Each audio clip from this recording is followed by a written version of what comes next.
everyone, it's Jack from WhatCulture.com here with just a quick video as we build up to Sunday's Money in the Bank pay-per-view. Basically, in this video, I'm going to be doing a little ranking where I look at every competitor in the Money in the Bank ladder match, or in both Money in the Bank ladder matches, because of course there's a women's and a men's match, and then we're going to look at who I think should least win, all the way down to who I think should most win, which will be at the end. So let's start off with the men's Money in the Bank match and a look at who I think should win that briefcase. Now, just before we start, I'd like to make things clear that this isn't who I think will win. I'll mention who I think will win either match when we get to them. This is who I think should win. So first of all, let's start off with the person I think should least win the money, or I least think should win the Money in the Bank ladder match for the men, Dolph Ziggler. Now, I'm quite a fan of Dolph Ziggler, but unfortunately, since his feud with The Miz last year, when his career was on the line as a babyface, Ziggler's really lost a lot of momentum, and he'd be really one of those results if he were to win the briefcase where you'd think, what on earth are they thinking? It would be one of the biggest shocks, I think, in Money in the Bank briefcase history. In terms of holders, and I just don't think that Dolph is the right man at all, and I think most of you would agree. So let's just move quickly on to the next competitor down. Ironically, the next competitor is the man that I think will win the Money in the Bank ladder match, but who I think probably shouldn't. It's Baron Corbin. Now, a lot of us have heard the rumours that Baron Corbin is set to be the next top heel on SmackDown, which I think is why many people are predicting him to win the briefcase. You know, we've all heard about the writers wanting to push Baron in that direction, and the briefcase would be a sensible way of doing so. However, do I think this means that Baron should win the briefcase? No. I'm in the camp that thinks Baron is kind of a bland guy.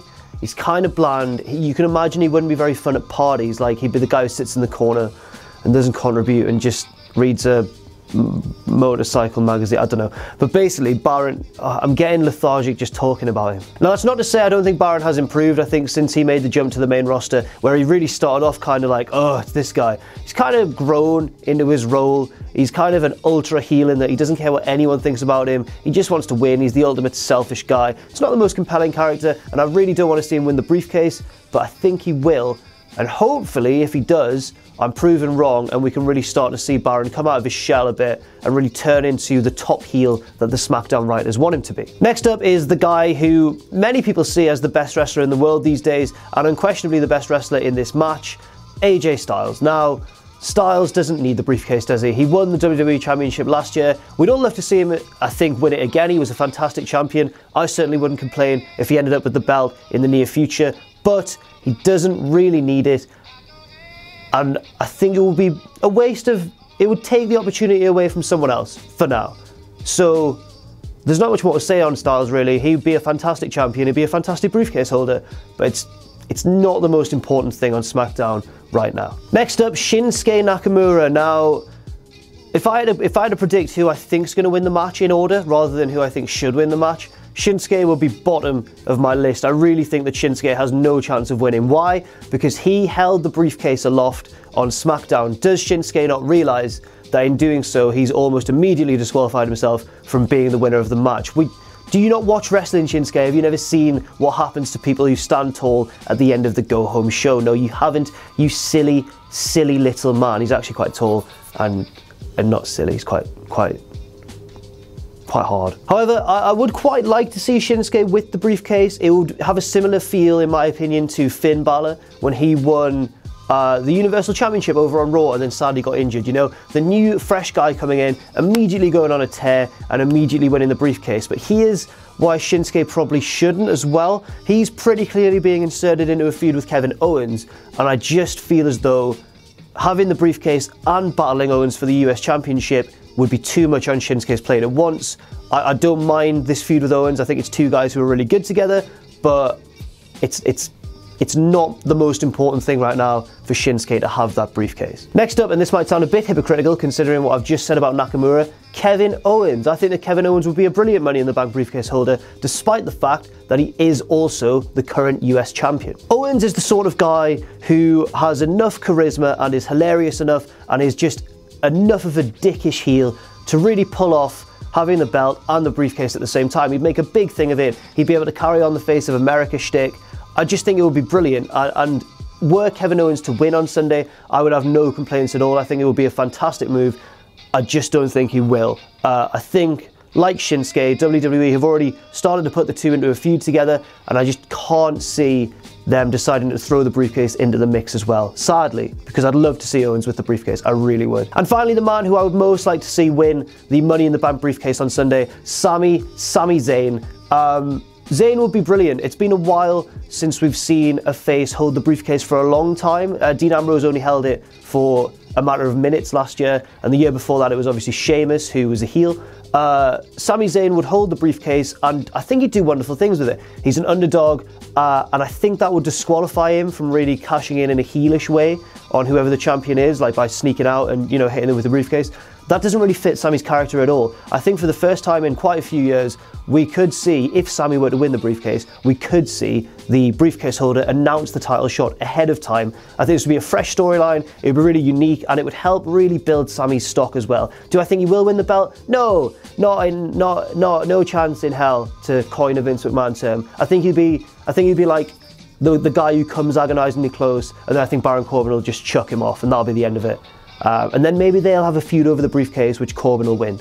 That's my official prediction. But Sami, above everyone else, is who I really want to see hold the briefcase come the end of Sunday's pay-per-view. Now it's time to look at the women's Money in the Bank ladder match, the first one ever, of course, and who I think should win, ranked in order. The same as what we've just done. You've been watching, you know what it is, you know what time it is, you know. First up, Natalya. Natalya is kind of the Ziggler of this match. She's lost a lot of steam. No one really knows where she is. She seems to me, and has done for a long time, like a babyface trapped in a heel role. She's just too likable. She's related to a legend. You know, she's part of the Neidhart family. Like, it's just a bit ill-fitting for Natalya to be a heel. Especially kind of the de facto leader of this heel group, the welcoming committee. I just don't get behind it, and I just think her holding the briefcase would sap a lot of energy from, you know, the crowd's enthusiasm for the briefcase itself. Sorry, Natalya, do like you. I just don't think it's your time for the briefcase. Next up, now don't go crazy right now because she's probably the best woman on the main roster right now, Charlotte. Charlotte is not built to hold the Money in the Bank briefcase. Charlotte is, of course, the person who should be the champion taking on the challenger with the briefcase. I can't see Charlotte as the kind of scrappy figure with the briefcase running in, plotting, you know, knowing when. Charlotte's shtick is pretty much like Triple H. She's the best, she says she's the best, and she backs it up more often than not. And I just think Charlotte with the briefcase doesn't mesh together well at all, despite her being one of my favourite women on the roster. Triple H never held the briefcase, you know what I mean? Charlotte holding the briefcase would be the same for me. Next up, one of these kind of lesser beloved women on the main roster right now, Tamina. I think Tamina would be alright with the briefcase. She'd be quite a unique kind of figure with the briefcase. Rather than sly and conniving, she's more of a destroyer. Someone will stride out with the briefcase and then maybe the champion will run away for a few weeks and then she can cash in. But ultimately, Tamina is like the main middle of the road pick for me. If she won it, I'd be confused. I'd be like, oh, they're giving her the shot? That's quite strange. But at the same time, I'd be a little bit excited to see something a bit different. Not crazy about the idea, but I wouldn't be too angry if it happened, I guess.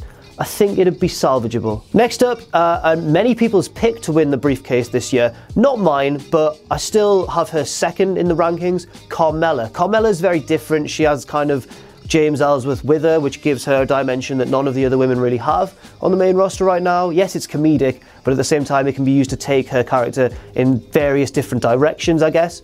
And I just feel with the briefcase, Carmella would be the archetypal briefcase holder we've come to know, the kind of the heel, the sly one, the opportunist, the Edge. She's kind of like Edge. Obviously, she's nowhere near as experienced in terms of in-ring quality as many of the other women on the roster. But I think with the briefcase, if she held it for quite some time, she'd have time to develop and improve, hopefully. And yeah, a lot of people think that Carmella will be the woman to win the briefcase. I personally don't.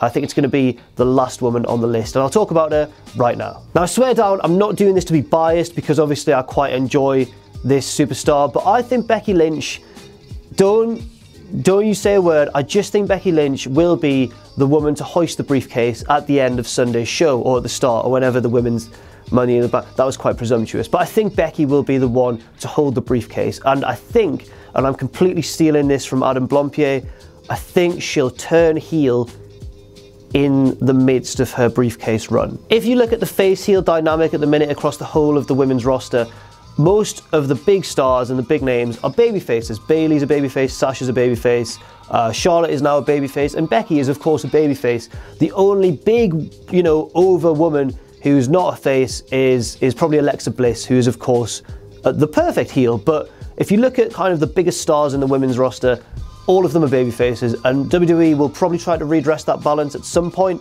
And I think that the person they'll do that with is the least likely of all, maybe the second least likely behind Bayley, Becky Lynch. And I think they'll do that with the briefcase. Let's say that Naomi retains her title against Lana and goes on to hold the belt for another few months or weeks or whatever. When Becky cashes in, if she cashes in on Naomi when she's tired after a match, that's a very un-Becky Lynch move, and I think that would be absolutely compelling, especially if she didn't turn straight away, if she had a few weeks of being like, I did nothing wrong, I'm the champion and I just cashed in, kind of like what CM Punk did back in the old SmackDown days. I think if Becky did that, it would be a fantastic storyline and one which could really help carry the SmackDown Women's division to new heights. So that's all for kind of this preview video for Money in the Bank, my own humble ranking of who I think should win the Money in the Bank ladder match. Do your own rankings in the comments below, or just let us know if you agree or disagree and who you think should win both the men's and the women's Money in the Bank ladder matches on Sunday. Without further ado, I've been Jack from WhatCulture.com. It's time to say goodbye. There's nothing else to say. Watch Money in the Bank on Sunday. Our own reactions will be going up at some point next week. Thanks very much for watching, and I'll see you soon.